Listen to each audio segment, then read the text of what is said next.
மாவட்டம் ஆவடியில் திமுக சார்பில் நடைபெற்றிருக்கக்கூடிய கண்டன ஆர்ப்பாட்டத்தில் முதலமைச்சர் மு க ஸ்டாலின் உரையாற்றி வருகிறார். அந்த நேரடி காட்சிகளை பார்க்கலாம். திருவள்ளூர் சட்டமன்ற உறுப்பினர் அருமை நண்பர் வி.ஜே. ராஜேந்திரன் அவர்களே, வணக்கத்திற்குரிய ஆவடி மேயர் உதயகுமார் அவர்களே, ஆவடி மாநகரத்தினுடைய பொறுப்பாளர் சன் பிரகாஷ் அவர்களே, மாநில மாவட்ட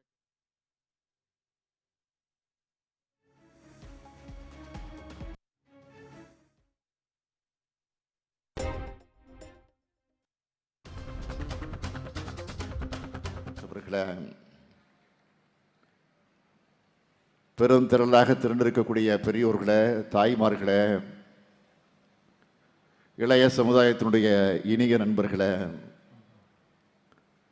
என் உயிரோடு கலந்திருக்கக்கூடிய தலைவர் கலைஞர் அவர்களின் உயிரினும் உயிரான அன்பு உடன்பிறப்புகளே,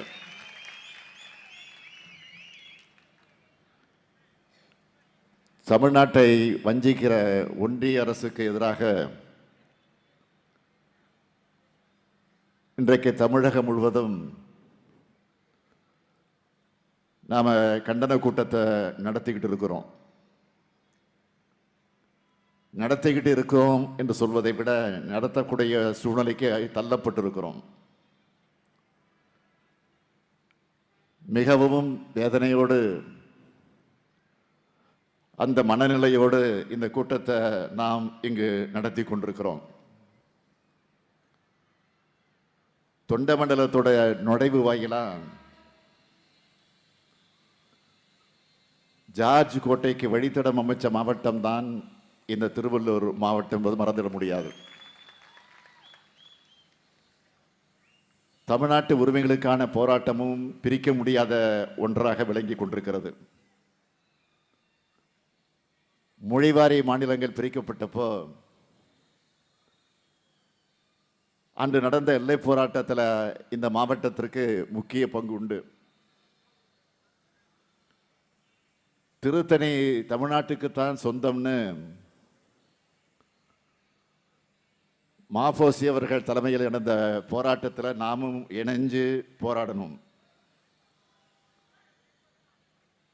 சித்தூர் திராவிட முன்னேற்ற கழக மாநாட்டில் திருத்தணி தமிழ்நாட்டுக்குத்தான் சொந்தம்னு தீர்மானத்தை நிறைவேற்றினதோடு மட்டுமில்லாமல் வடார்காடு மாவட்டத்தில் இருக்கக்கூடியவங்களை இந்த போராட்டத்தில் கலந்து கொள்ள வச்சார் நம்முடைய பேரறிஞர் பிறந்தகை. அது மட்டுமல்ல, அந்த போராட்டத்தை முன்னெடுத்த மாப்போசி அவர்கள்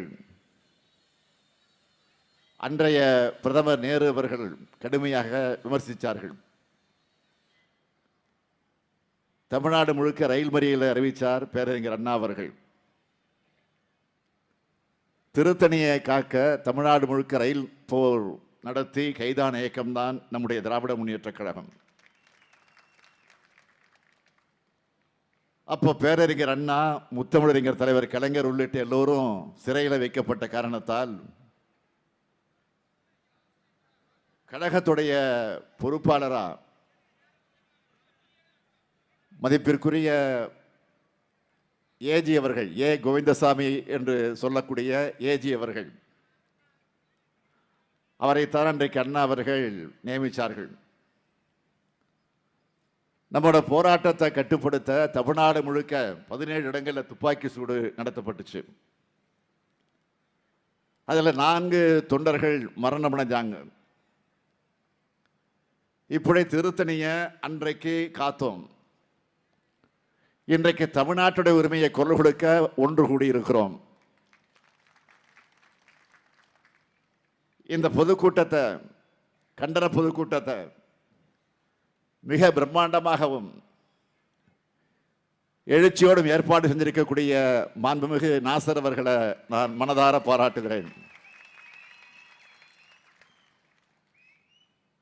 இளைஞரணி உருவான காலத்திலிருந்து என்னோட தோள் கொடுத்து நிற்கிற தோழன் தான் நாசர் அவர்கள். இன்னைக்கு தமிழ்நாடு முழுக்க ஒவ்வொரு ஊர்லேயும் கழகக்கூடி கம்பீரமாக பறக்குது. அதை ஏற்றி வைக்க நான் கிராம கிராமமாக போனப்போ என் கூட இருந்தவர் தான் நம்முடைய அருமை நண்பர் நாசர் அவர்கள். அன்றைக்கு எப்படி பார்த்தேனோ அதே துடிப்போடும் பரபரப்போடும் இன்னைக்கும் செயல்பட்டு கொண்டிருக்கிறார். அவருக்கு பக்கபலமாக துணை நிற்கக்கூடிய சந்திரன் உள்ளிட்ட திருவள்ளூர் மாவட்ட நிர்வாகிகளுக்கும் முன்னணியினர் அனைவருக்கும் என்னுடைய பாராட்டுக்கள், வாழ்த்துக்கள், நன்றிகள். உங்களுடைய ஆதரவால, உங்களுடைய உழைப்பால உருவானதுதான் நம்முடைய திராவிட மாடல் ஆட்சி. அதுக்கு நான் என்றென்றைக்கு நன்றி உடையவனாக இருப்பேன். 2021ஆம் ஆண்டு நடைபெற்ற சட்டமன்ற தேர்தலில் என் மேல நம்பிக்கை வச்சு தமிழ்நாட்டு மக்கள் ஆட்சி பொறுப்பை வழங்கினாங்க. மக்கள் என் மேல வச்சிருக்கக்கூடிய நம்பிக்கையை நான் காப்பாற்றி கொண்டிருக்கிறேன். இந்த 3.5 ஆண்டு காலத்தில் ஏராளமான திட்டங்களை நிறைவேற்றி தமிழ்நாட்டை இந்தியாவோட முதன்மை மாநிலமாக வளர்த்தெடுத்து வருகிறோம். அது ஊடகங்களை வெளியிடக்கூடிய புள்ளி விவரங்களாக இருந்தாலும் சரி, தனியார் அமைப்புகள் வெளியிடக்கூடிய சர்வேக்களாக இருந்தாலும் சரி,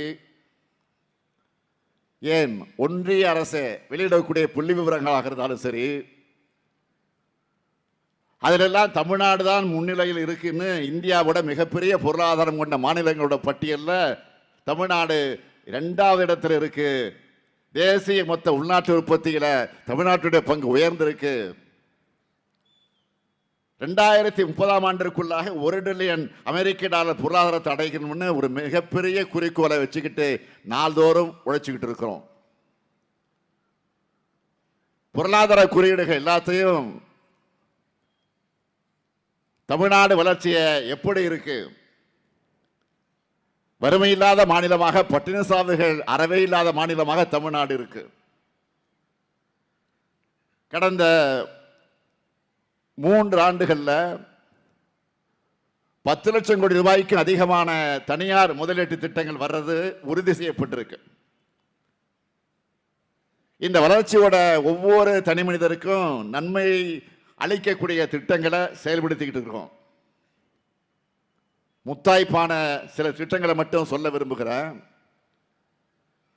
மாசம் 1000 ரூபாய், ஒரு ஆண்டுக்கு 12,000 ரூபாய்.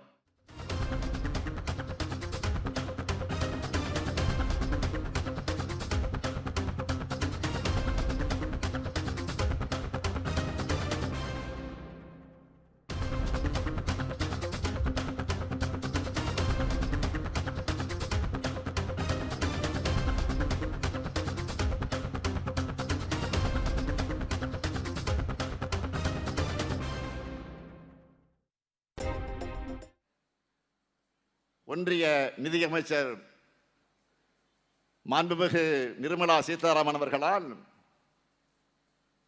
நாடாளுமன்றத்தில் தாக்கல் செய்யப்பட்ட நிதிநிலை அறிக்கையில் தமிழ்நாட்டுக்கு மட்டுமல்ல, ஒட்டுமொத்த இந்தியாவுக்கு எதுவும் இல்லை. திருக்குறளை மேற்கோள் காட்டினா போதும், தமிழ்நாட்டை ஏமாத்தினான்னு நினைக்கிறாரு நிதியமைச்சராக இருக்கக்கூடிய நிர்மலா சீதாராமன் அவர்கள். இப்போ புதுசா தெலுங்கு கவிதையை மேற்கோள் காட்டுகிறார். நாடு என்றால் வெறும் மண் அல்ல, அது மக்கள் தான் என்பதை அப்பாராவ எழுதின அந்த கவிதையோட பொருள். அந்த மக்களுக்காக என்ன அறிவிச்சாங்க? எதுவும் இல்லை. தெலுங்குல ஒரு பழமொழி சொல்லுவாங்க, பேரு பெத்த பேரு தாக நீள் லேதுன்னு சொல்லுவாங்க. பேரு தான் பெரிய பேரு, ஆனா குடிக்க தண்ணி கூட கொடுக்க மாட்டாங்கன்னு அதுக்கு அர்த்தம். அந்த மாதிரி தான் பேரு என்னவோ ஒன்றிய பட்ஜெட், இந்தியாவுக்கான பட்ஜெட், வளர்ச்சி பட்ஜெட். ஆனா எதுவும் அதுல இருக்காது. அனைத்து பகுதிக்குமான வளர்ச்சியை உறுதி செஞ்சிருக்கிறதா பிரதமரும் நிதியமைச்சரும் சொல்றாங்க. எல்லா பகுதிகளோட பேரும் இந்த பட்ஜெட்ல இடம்பெற்றிருக்கா? கொஞ்சமாச்சும் மனசாட்சியோட பதில் சொல்லுங்க. ஒன்றிய அரசினுடைய நிதிநிலை என்பது அனைத்து தரப்பினரையும் ஏமாத்துகிற வகையில் அமைஞ்சிருக்கு. உழவர்கள், விவசாய பெருங்குடி மக்கள் 4 ஆண்டுகளாக போராடிக்கிட்டு இருக்காங்க. அவங்களோட முக்கியமான கோரிக்கையை குறைந்தபட்ச ஆதார விலைக்கான அறிவிப்பு இதுல இல்ல. கல்விக்கு மொத்தமே 2.3% விழுக்காடு தான் ஒதுக்கி இருக்கிறாங்க. சுகாதாரத்துக்கு மொத்தமே 1.8 விழுக்காடு தான் ஒதுக்கி இருக்கிறாங்க. பாதுகாப்பு துறைக்கு 4.91 லட்சம் கோடி ரூபாயும், உள்துறைக்கு 2.33 லட்சம் கோடி ரூபாயும் கொடுத்தவங்க சமூக நலத்துறைக்கு எவ்வளவு தெரியுமா? 60,000 கோடி ரூபாய் தான் கொடுத்திருக்கிறாங்க. ஆக மக்கள் வளர்ச்சியிலே இவங்களுக்கு எந்த அக்கறையும் இல்லை என்பதற்கு இதை விட வேறு சாட்சி வேணுமா? பட்டியல் பழங்குடியினருக்கான நிதி ஒதுக்கீடும் குறைவு, புதிய வேலைவாய்ப்புக்கான திட்டங்கள் இல்லை, காப்பீட்டு துறையில் அந்நிய நேரடி முதலீட்ட 100 விழுக்காடு அதிகப்படுத்துறது மூலமா எல்ஐசியை ஒழிக்க முயற்சி செய்யறாங்க. உர மானியத்தை குறைச்சிட்டாங்க, பெட்ரோலிய பொருள்களுக்கான மானியத்தை குறைச்சிட்டாங்க, சமையல் எரிவாயு மானியத்தையும் குறைச்சிட்டாங்க. பொருளாதாரத்தை வளர்க்கிற திட்டங்கள் இல்ல, பொருளாதார ஏற்றத்தாழ்வை குறைக்கிற முயற்சிகள் இல்ல, நிதியை பெருக்கிற திட்டங்கள் இல்ல. இந்த நிதிநிலை அறிக்கையுடைய மிகப்பெரிய சலுகையாக அவங்க சொல்வது 12 லட்சம் ரூபாய் ஆண்டு வருமானம் கொண்டவர்களுக்கு வருமான வரி இல்லைன்னு சொல்லப்படுது.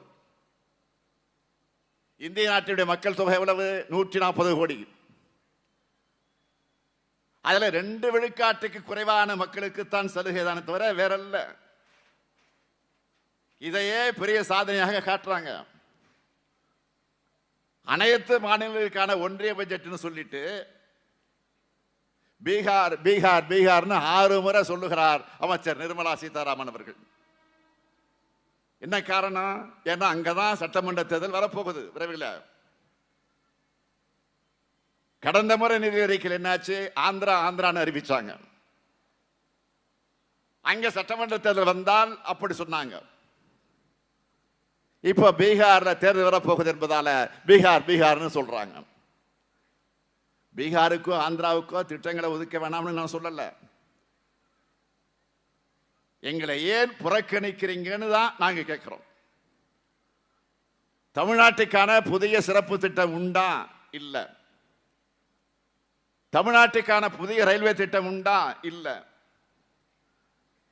ரயில்வே திட்டங்களுக்கான நிதியாவது அதிகம் கொடுத்திருக்கிறாங்களா? இல்ல.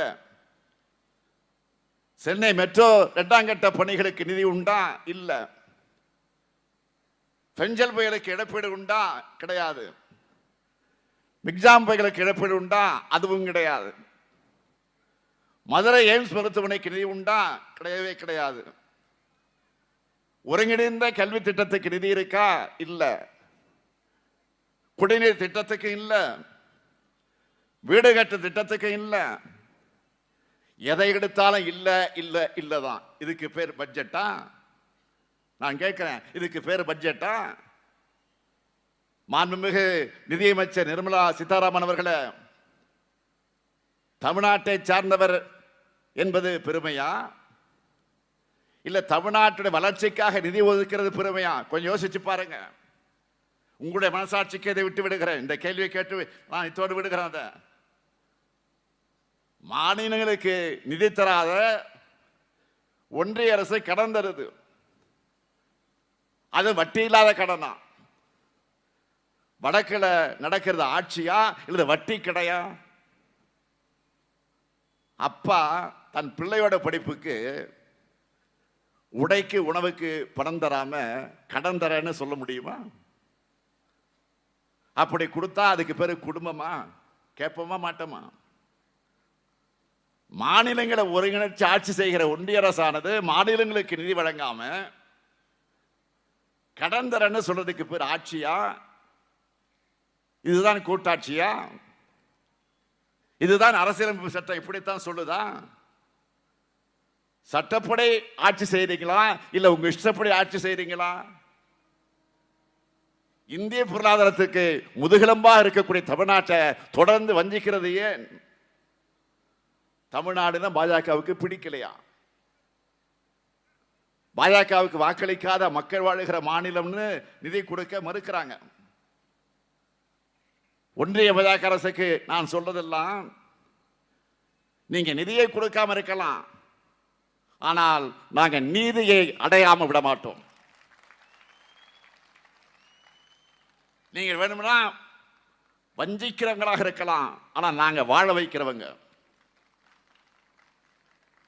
ஒரு ஆளுநர் நீங்க அனுப்புனீங்களே RN ரவி, தமிழ்நாட்டை, தமிழ் முன்னோர்களை, தமிழ் மொழியை அவமானப்படுத்துறதே வழக்கமா வச்சுக்கிட்டு செயல்படுகிறார்.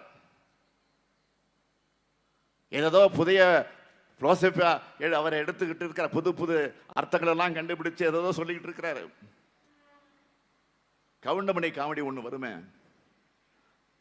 அவர் சொல்றது இங்கே புரியாது, வீட்டுக்கு போனாதான் புரியும். அப்படிப்பட்ட கருத்துக்களை சொல்லிட்டு இருக்காரு. அந்த ஆராய்ச்சிக்குள்ள நான் போக விரும்பல.